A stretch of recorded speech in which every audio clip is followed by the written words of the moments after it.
তাই নি? আসো করবি ওরা পরে আল্লাহ এটা যাবে ধর কাঁপতাছে কত সুন্দর হ্যাঁ সুন্দর কবুতর হ্যাঁ তোমার এটা আমার অসুস্থতার কথা শুনে ভাই এক জোড়া কবুতর পাঠাইছে খাওয়ার জন্য কিন্তু কবুতর জোড়া দেখে মনে হইতেছে যে এত সুন্দর এটা খাওয়া ঠিক হবে না এটা আমরা পালন করব বাসার সবাই আমরা এই সিদ্ধান্তে হয়েছে যে কবুতর জোড়া পালন করব ঠিক আছে আগেও কবুতর পালতাম তো কবুতর পালায় বেশ কিছুদিন আমার কবুতর পালায় গ্যাপ গেছে তো এই খোপগুলা পরিত্যক্ত হয়ে গেছে না পালতে পালতে মোটামুটি গনে খায় তারপরে আপনার মাটিতে থাকতে থাকতে জম পড়া অবস্থায়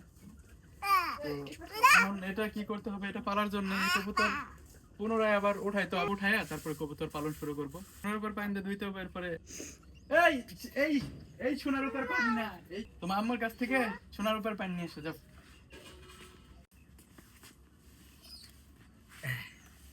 কবুতর জোড়া আবার ধুয়ে দিই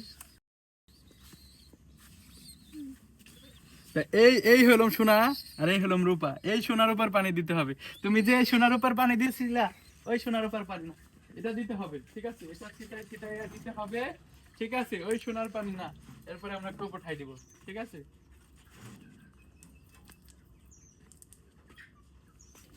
তো এখন আমরা খোপ উঠাবো পিকচি গ্যাং বাহিনী নিয়ে আমি আমার খোপ উঠানো শুরু করলাম হ্যাঁ ধরিস নিচে নিচে যাও নিচে হ্যাঁ